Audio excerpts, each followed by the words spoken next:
Hello guys and welcome to Skynomics Academy. My name is Sunil Kumar Yadav और we are going to study new topic. आज हम लोग एक नया टॉपिक पढ़ने जा रहे हैं जिसका नाम है law of demand, demand schedule और डिमांड कर्व। तो इन तीन टॉपिक को इस पूरे वीडियो में हम लोग समझने की कोशिश करेंगे।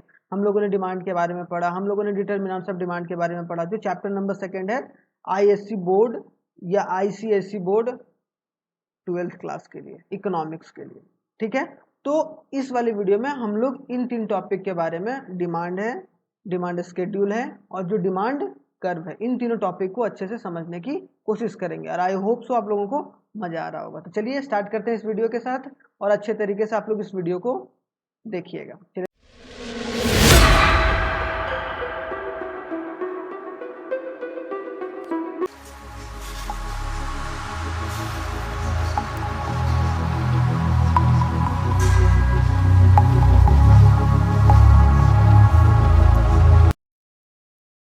तो चलिए स्टार्ट करते हैं। आज हम लोग क्या डिमांड फंक्शन के बारे में पढ़ेंगे, लॉ ऑफ डिमांड के बारे में पढ़ेंगे और कहीं ना कहीं डिमांड स्केड्यूल के बारे में क्या होता है। ये तीनों कॉन्सेप्ट को इस वाले वीडियो में हम लोग अच्छे से कवर करने की कोशिश करेंगे। तो पहला क्या कि डिमांड फंक्शन क्या होता है। तो डिमांड फंक्शन क्या होता है, states the relationship between the demand for the product, क्या कि प्रोडक्ट का डिमांड क्या है, एंड इट्स डिटर्मिनेंट्स। मतलब हम लोगों ने दोनों पढ़ा है कि भाई एक प्रोडक्ट का डिमांड क्या होता है और उसका डिटर्मिनेंट्स कौन कौन से होते हैं। तो कहीं ना कहीं अगर सारे फंक्शंस को एक एल्जेब्रिक एक्सप्रेशन में अगर डिनोट किया जाए तो डिमांड फंक्शन क्या है, पीएन का मतलब क्या है, पीएन का मतलब प्राइस ऑफ द कमोडिटी। क्या कि पीएन का मतलब, पी मतलब प्राइस ऑफ द कमोडिटी और P1 से n-1, P1 से n-1 इंडिकेट कर रहा है कि जो भी प्राइस है ऑल अदर कमोडिटी का प्राइस, ऑल अदर कमोडिटी का प्राइस क्या है। वाई का मतलब क्या, वाई का मतलब इनकम। ठीक है, ये सारे। फिर टी का मतलब क्या, टी का मतलब टेस्ट, कि टेस्ट किस तरीके से है। ई का मतलब क्या, ई का मतलब क्या एक्सपेक्टेशन, कि कंज्यूमर का एक्सपेक्टेशन क्या है। क्लियर। फिर एच का मतलब क्या, एच का मतलब size of population, size of population. ठीक है, और y का मतलब डिस्ट्रीब्यूशन ऑफ इनकम, y के ऊपर एक बार होगा, ये क्या होगा डिस्ट्रीब्यूशन ऑफ इनकम, क्योंकि y यहाँ पर इनकम हो रहा है। ठीक है, तो ये क्या हो जाएगा distribution of income. Clear, distribution of income. उसके बाद जी क्या हो जाएगा, गवर्नमेंट पॉलिसीज, की क्या गवर्नमेंट की पॉलिसी है। तो इन सारी वजहों की वजह से कहीं ना कहीं जो भी डिमांड में उथल पुथल होती है तो इसको पूरे प्रोसीजर को या इस एल्जेब्रिक एक्सप्रेशन को क्या बोलेंगे, डिमांड फंक्शन। क्लियर। तो it gives a functional relationship, और फंक्शनल रिलेशनशिप का मतलब cause and effect relationship between their will be a demand for a commodity and various factor affecting. मतलब क्या, किसी भी प्रोडक्ट का डिमांड घट और बढ़ रहा है उसके पीछे उसके डिटर्मिनेंट, मतलब उसके डिटर्मिनेंट का कारण होता है कि वो किस वजह से उसका डिमांड बढ़ा है या किस वजह से उसका डिमांड घटा है। इसको हम लोग क्या बोलते हैं, डिमांड फंक्शन। क्लियर, आई होप सो क्लियर होगा। ठीक है, तो अब थोड़ा सा हम लोग पढ़ते हैं डिमांड या लॉ ऑफ डिमांड के बारे में। ये बहुत अच्छा कॉन्सेप्ट है और कहीं ना कहीं अगर बोला जाए कि एक तोता, अगर बोला जाए कि एक तोते को भी अगर ये चीज़ सिखा दिया जाए ना कि लॉ ऑफ डिमांड क्या होता है या डिमांड और सप्लाई क्या होता है, तो कहीं ना कहीं वो पूरे इकोनॉमिक्स को अच्छे से समझ जाएगा। ठीक है, तो लॉ ऑफ डिमांड और लॉ ऑफ सप्लाई के बारे में समझना बहुत जरूरी है। तो आज हम लोग इस चैप्टर में लॉ ऑफ डिमांड के बारे में बात करेंगे। लॉ ऑफ डिमांड क्या होता है, मैंने पहले भी थोड़ा बहुत जिक्र करा है। लॉ ऑफ डिमांड क्या होता है, जब प्राइस क्या होता है किसी भी प्रोडक्ट का, किसी भी प्रोडक्ट का प्राइस जब बढ़ता है, किसी भी प्रोडक्ट का अगर प्राइस जब बढ़ता है तो उसके डिमांड में, मतलब उसके क्वांटिटी में क्या आ जाती है, कमी आ जाती है। ठीक है, और कभी भी किसी भी कमोडिटी में जब प्राइस कम होता है तो क्वांटिटी क्या होता है, लोग ज़्यादा कंज्यूम करने लगते हैं। तो ये लॉ ऑफ डिमांड है। क्लियर, मतलब क्या है, जब प्राइस बढ़ता है तो क्वांटिटी लोग कंज्यूम कम करना शुरू कर देते हैं, जब प्राइस घटता है तो क्वांटिटी लोग ज़्यादा कंज्यूम करने लगते हैं। ठीक है, तो यहाँ मैंने स्टेटमेंट में भी दिया है क्या, the law of demand states that, ये इंपॉर्टेंट है, इसे रट लो भाई, रट लो, क्या समझ लोगे तो ये चीज क्लियर हो जाएगा। लेकिन इसमें एक बात ये जरूर लिखना है कि अदर थिंग रिमेनिंग इक्वल, कि और सारा जो भी डिटर्मिनेंट्स है वो इक्वल रहना चाहिए, वो डिटर्मिनेंट्स में चेंजेस नहीं आने चाहिए। अगर डिटर्मिनेंट्स में चेंजेस आ जाएंगे तो कहीं ना कहीं डिमांड फ्लक्चुएट करना शुरू कर देगा। क्लियर, डिमांड क्या करेगा, फ्लक्चुएट करना शुरू करेगा। The quantity demanded for a commodity increases when the price falls and decreases when the price arises. ठीक है, और इसमें क्या है कि एक इन्वर्स रिलेशनशिप है। इन्वर्स इसीलिए है क्योंकि जब प्राइस बढ़ रहा है तो क्वांटिटी घट रहा है, और जब प्राइस घट रहा है तो क्वांटिटी बढ़ रहा है। इसीलिए दोनों इन्वर्स हो रहा है, नहीं तो क्या डायरेक्टली होता अगर दोनों साथ ही साथ बढ़ता है या साथ ही साथ घटता। ठीक है, तो यहाँ पर मैंने डायग्राम से बताया कि when the price goes up, क्या होगा, जब प्राइस बढ़ेगा, जब प्राइस इंक्रीज करेगा, the quantity demanded goes down, तो क्वांटिटी क्या हो जाएगा, क्वांटिटी हमारा क्या हो जाएगा, डिक्रीज करना शुरू कर देगा। ठीक है, और जब प्राइस डाउन जाएगा, मतलब हमारा प्राइस क्या होगा, जब डाउन जाएगा तो हमारा क्वांटिटी क्या होगा कि उसकी कंजम्पशन बढ़ जाएगी। I hope so law of demand आप लोगों का क्लियर होगा। और ये बात कि law of demand assumes that it remains the same, other thing remains the same. ये other thing remains the same का मतलब क्या होता है, ये किस लॉ पर या किस ऑर्डर पर ये बेस्ड है, ये क्या, सेट्रिस पेरिबस ऑर्डर। ठीक है, assumptions of ceteris paribus order. ये याद रखना है कि अगर पूछ लिया जाएगा through which assumptions the law of demand is based, या in order through which the law of demand is based on, तो सेट्रिस पेरिबस ऑर्डर पर ये डिपेंड करता है या उसके एजम्पशंस पर ये डिपेंड करता है। इस वजह से कहीं ना कहीं लॉ ऑफ डिमांड काम करता है। क्लियर, तो इन्होंने ये कॉन्सेप्ट दिया था, इस ऑर्डर से लॉ ऑफ डिमांड काम करता है। तो ये 1 नंबर का क्वेश्चन बहुत फ्रिक्वेंटली पूछ लिया जाता है आप लोगों के एग्जाम में। ठीक है, चलिए, तो लॉ ऑफ डिमांड आप लोगों को अच्छे से क्लियर होगा। अब थोड़ा सा हम लोग लॉ ऑफ डिमांड के बारे में थोड़ा सा उसका मेन एजम्पशंस देख लेते हैं कि लॉ ऑफ डिमांड जो है, लॉ ऑफ डिमांड कब काम करता है। अभी मैंने बताया कि सेट्रिस पेरिबस ऑर्डर वो तब काम करेगा जब there should be a no change in income, कोई भी कंज्यूमर का कोई भी इनकम नहीं चेंज होना चाहिए। ठीक है, there should be a no change in taste and preference, taste और प्रेफरेंस में कोई चेंजेस नहीं होना चाहिए।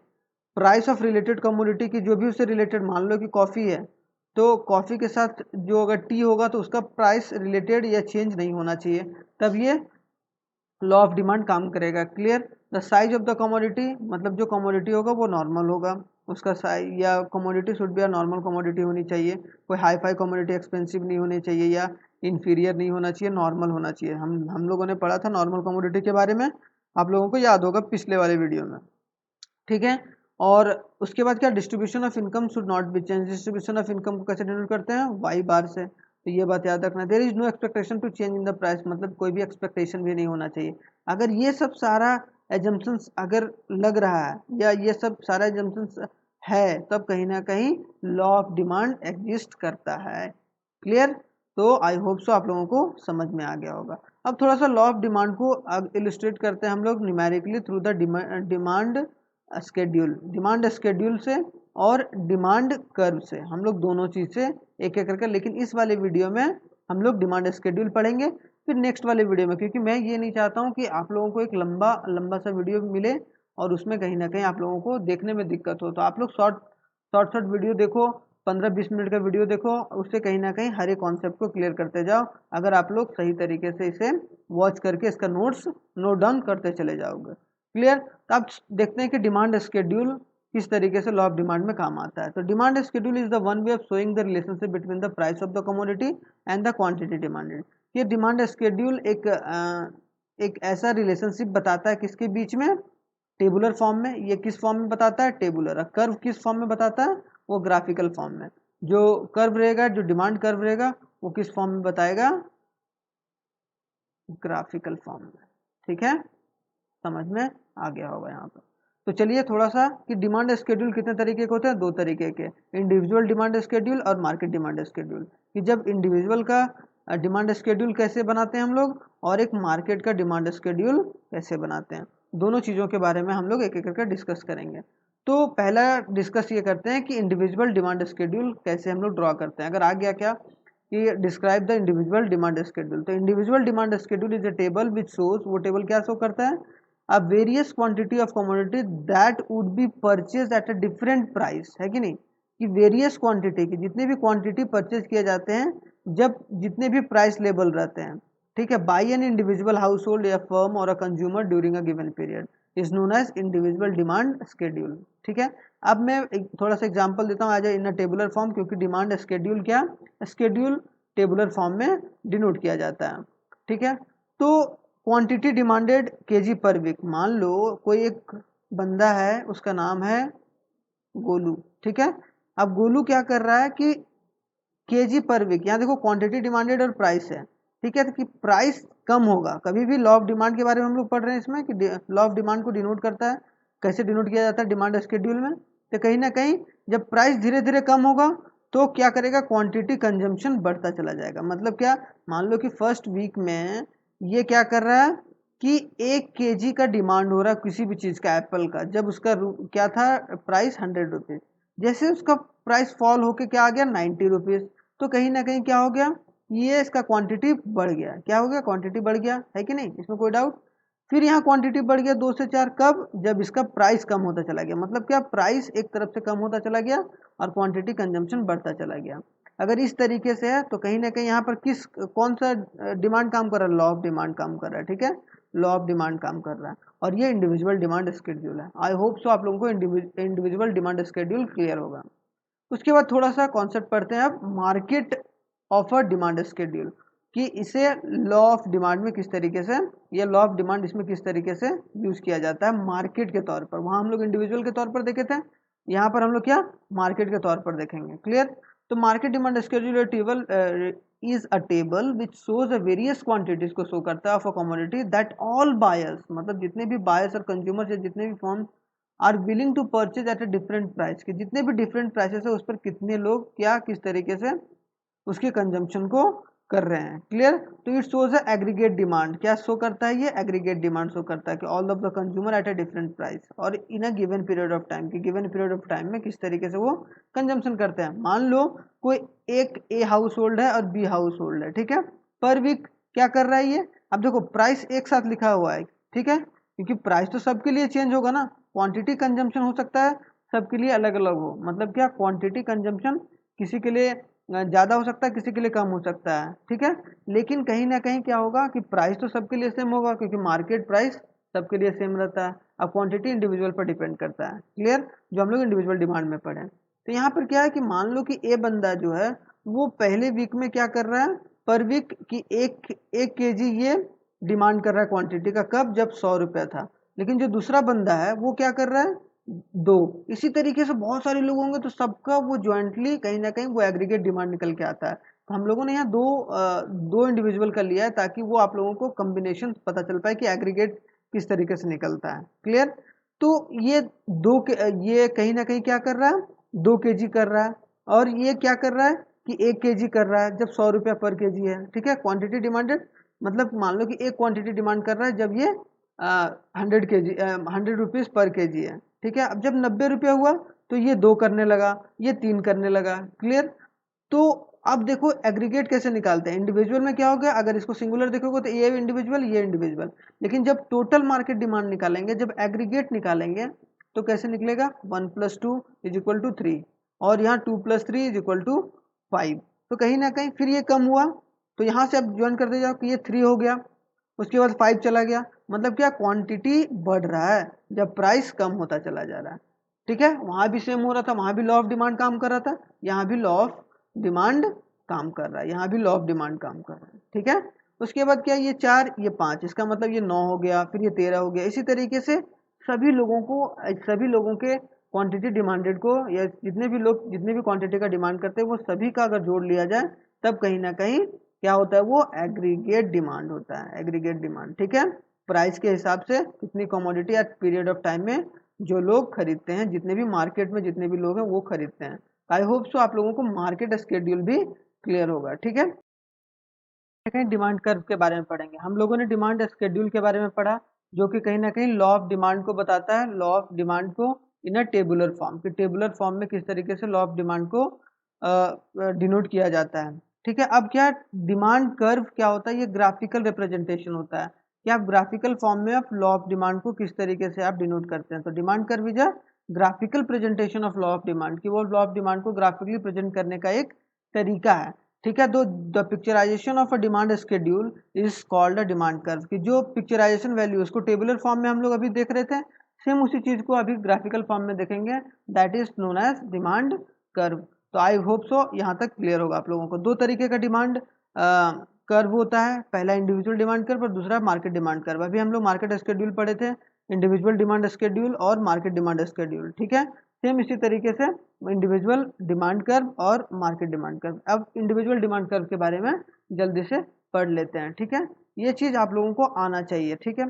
तो मैं जल्दी से इंडिविजुअल डिमांड कर्व को ग्राफिकली बताता हूँ आप लोगों को। तो individual demand curve for goods of a curve shows a different quantities, वही है डिफरेंट क्वांटिटी, लेकिन it is shown in a graphical form. ये क्या है, ग्राफिकली डिनोट किया जाता है, ठीक है। Which an individual consumer is willing to buy at a different price, के जो विलिंग टू बाय है कि कोई भी कंज्यूमर किस तरीके से सिंगुलर कंज्यूमर क्या कितने प्राइस पर कितना क्वांटिटी कंज्यूम करने वाला है, ठीक है। तो यहाँ पर सिंपल सा है कि क्वांटिटी ऑफ कमोडिटी एक तरफ से दिया हुआ है, एक तरफ प्राइस दिया हुआ है, ठीक है। मान लो कि ये जब प्राइस 60 हो रहा है तो ये क्वांटिटी कंज्यूम कितना कर रहा है 2, मतलब जब क्वांटिटी कितना है, क्वांटिटी क्वांटिटी 2 कंज्यूम कर रहा है कब, जब प्राइस 60 है। अब क्या हो गया, प्राइस जब 40 आ गया, प्राइस जब 40 आ गया मतलब प्राइस कम हो गया, प्राइस क्या हो गया, ये पूरा प्राइस का लिस्ट है। ये प्राइस अगर कम हो गया 60 से 40 तो ये क्या हो गया, इसका कंजम्पशन बढ़ गया ना, 3 पॉइंट आ गया, मतलब क्या 3 कमोडिटी। सेम इसी तरीके से ये टेबुलर फॉर्म में रहेगा, आप लोगों को ये टेबुलर फॉर्म को ग्राफिकल फॉर्म में डिनोट कर देना है। सेम इसी तरीके से बढ़ता चला गया, फिर 30 पर आया, फिर ये 5 पर, मतलब क्या ये 5 क्वांटिटी कंज्यूम करने लगा, मतलब क्या क्वांटिटी बढ़ता चला गया प्राइस घटने पर। कहीं ना कहीं क्या है, लॉ ऑफ डिमांड काम कर रहा है। क्या काम कर रहा है, लॉ ऑफ डिमांड, ये नहीं भूलना है कभी भी, लॉ ऑफ डिमांड काम करता है, ठीक है, इंडिविजुअल डिमांड कर्व में। क्लियर। तो इसी तरीके से कहीं ना कहीं इंडिविजुअल डिमांड कर्व यहाँ कंप्लीट हुआ। अब थोड़ा सा मार्केट डिमांड कर्व के डेरिवेशन के बारे में पढ़ लेते हैं, ठीक है। Market demand curve and it's derivation from the individual demand curve. Individual demand curve से मार्केट डिमांड कर्व कैसे आया। इंडिविजुअल डिमांड कर्व मतलब इंडिविजुअल 1, इंडिविजुअल 2, अगर दोनों के क्वांटिटी कंजम्पशन को अगर जोड़ देंगे तो कहीं ना कहीं क्या बन जाएगा, ये मार्केट डिमांड कर्व। क्या बन जाएगा, मार्केट डिमांड कर्व। और ये बहुत ही इंपॉर्टेंट है, थोड़ा सा इस पर भी तवज्जो आप लोग दीजिए। हिंदी हो गया ज़्यादा, लेकिन कहीं ना कहीं आप लोग तवज्जो देना पड़ेगा भाई, ठीक है। तो it shows aggregate demand of all consumer at a market at different prices पर, ठीक है। And it shows the assumptions other thing remain constant, कि सारा चीज़ कांस्टेंट रहेगा। मैंने पहले ही बता चुका है कि लॉ ऑफ डिमांड में, पहले बता चुका हूँ कि लॉ ऑफ डिमांड में अगर तभी काम करेगा जब सारा जो भी डिटर्मिनेंट्स है वो कांस्टेंट रहेगा, मतलब रिमेन सेम रहेगा। जितने भी डिटर्मिनेंट्स हैं जो हम लोगों ने थर्ड फोर्थ वाले पार्ट में पढ़ा था, ठीक है। तो कहीं ना कहीं उसके पहले क्या, सेट्रिस पेरिबस ऑर्डर के बारे में हम लोगों ने जाना था। इसके बारे में ceteris paribus literally means holding other thing remain constant. Ceteris paribus का मतलब क्या होता है, क्या जो भी अदर थिंग है उसे कांस्टेंट कैसे किया जाए, ठीक है। ऑल एल्स बीइंग इक्वल, और सारे चीज इक्वल होंगे सिर्फ प्राइस और क्वांटिटी को छोड़कर, ठीक है, प्राइस और क्वांटिटी को छोड़कर। The dominant of assumption is main stream in economics thinking. Economics thinking में कहीं ना कहीं से बहुत डोमिनेंट किया अजम्पशन की थिंकिंग में। और ये short hand indication of effect of one economic variable on the other, इतनी जरूरत नहीं है, बस ये बात याद रखना है कि सेट्रिस पेरिबस का मतलब क्या होता है, holding other thing remain constant, और कांस्टेंट कैसे रखा जाए। तो अब इसको थोड़ा सा किस तरीके से डिनोट किया गया है भाई, ये टेबुलर फॉर्म में मार्केट डिमांड को, कि ये ए का है, ये बी का है, ये कहीं ना कहीं दोनों को मिलाकर A plus B is equal to C आ गया है। यहाँ पर देखो जब ये 4 था, मतलब क्या कि प्राइस जब 4 रुपया था, मान लेते हैं 4 रुपया था, तब कहीं ना कहीं क्या हो गया कि क्वांटिटी एक कंज्यूम कर रहा था। अब जैसे इसका प्राइस कम हुआ, प्राइस क्या हुआ 3 आया, तो ये क्वांटिटी कितना ज़्यादा कंज्यूम करने लगा, मतलब 2 कंज्यूम करने लगा, है कि नहीं। अब यहाँ पर 2 कंज्यूम कर रहा है, और यहाँ पर 1 कंज्यूम कर रहा है, और यहाँ पर कितना है, यहाँ भी 1 कंज्यूम कर रहा है, यहाँ पर भी जब ये 3 हुआ तब यहाँ कितना 2। इसका मतलब क्या, दोनों को जोड़ते चले जाएंगे, मतलब जब 4 रुपया था प्राइस, प्राइस जब 4 था तो जो ए था वो क्या किया और बी क्या किया। अब दोनों को यहाँ मार्केट डिमांड, ठीक है, यहाँ पर क्या लिख देते हैं, मार्केट डिमांड, ठीक है, मार्केट डिमांड। तो ये क्या था, ए क्या किया और बी क्या किया, जल्दी से जान लेते हैं। तो ए ने क्या करा कि जब 4 रुपया था तो एक क्वांटिटी कंज्यूम किया, और बी ने क्या करा, एक क्वांटिटी कंज्यूम करा, ठीक है। तो दोनों मिलाकर कितना हो गया, मार्केट वाला मतलब एग्रीगेट, दोनों को मिलाकर इंडिविजुअल सिंगुलर करते थे, ठीक है, तो यहाँ 2 हो गया। अब जैसे प्राइस 3 हुआ, मतलब क्या प्राइस जब 4 से 3 हुआ, यहाँ भी 4 से 3 हुआ, तब कहीं ना कहीं ये 2 कमोडिटी, ये भी दो कमोडिटी, इसका मतलब 2 + 2 कितना हो गया, यहाँ पर 2 और यहाँ पर 2, इसका मतलब क्या हो गया 4 कमोडिटी। इसका मतलब क्या, क्वांटिटी का कंजम्पशन बढ़ता चला जा रहा है, मतलब प्राइस कम होता चला जा रहा है, क्वांटिटी का कंजम्पशन बढ़ता चला जा रहा है। तो कहीं ना कहीं क्या है, it is a law of demand, और ये ग्राफिकल रिप्रेजेंटेशन है डिमांड स्केड्यूल का डिमांड कर्व के रूप में। ठीक है, डिमांड स्केड्यूल टेबुलर फॉर्म में और डिमांड कर्व ग्राफिकल फॉर्म में। आई होप सो यहाँ तक क्लियर होगा। तो हम लोगों ने क्या क्या पढ़ा भाई, हम लोगों ने लॉ ऑफ डिमांड के बारे में पढ़ा। डिमांड स्केड्यूल दो तरीके का, इंडिविजुअल डिमांड स्केड्यूल और मार्केट डिमांड स्केड्यूल, और कहीं ना कहीं सेम उसी को रिलेट करके कहीं ना कहीं हम लोग ग्राफिकल रिप्रेजेंटेशन में पढ़े। ये टेबुलर रिप्रेजेंटेशन में था, बार बार मैं बता रहा हूँ, individual demand curve, market demand curve. Clear? तो आई होप सो यहाँ तक आप लोगों को क्लियर होगा। थैंक्स फॉर वॉचिंग, और अगर कोई वैल्यूएबल फीडबैक देना होगा तो आप कमेंट बॉक्स में आप लोग दे सकते हैं। और कहीं ना कहीं इसके बाद हम लोग सब मेन टॉपिक, इस चैप्टर का मेन टॉपिक जो चैप्टर नंबर 2 है, उसका मेन टॉपिक हम लोग शुरू करने जा रहे हैं demand and law of demand का। वो क्या है, exception of law of demand, उसके पहले reason for downward slope in demand curve, कि क्या रीजन है, किस रीजन से वो डाउनवर्ड स्लोप करता है, और कहीं ना कहीं इसको हम लोग अच्छे तरीके से समझने की कोशिश करेंगे कि क्या रीजन है, किस रीजन की वजह से जो डिमांड होता है, जो किस रीजन से जो डिमांड होता है वो डाउनवर्ड स्लोप होता है। डाउनवर्ड स्लोप अभी मैं यहाँ एक बार दिखा देता हूँ फिर से कि डाउनवर्ड स्लोप में क्यों बोल रहा हूँ। डाउनवर्ड स्लोप का मतलब क्या है कि ये जो डिमांड का ये जो डिमांड है वो डाउनवर्ड स्लोप कैसे है, क्योंकि ये ऊपर से नीचे ही क्यों आता है। ठीक है, इसका वजह क्या है, तो इस वाले वीडियो में, जो अगले वाले वीडियो में, उसमें हम लोग सही तरीके से इसको पढ़ने की कोशिश करेंगे। चलिए, थैंक यू वेरी मच, और keep engaging yourself in your study, और कहीं ना कहीं धन्यवाद एक बार फिर से।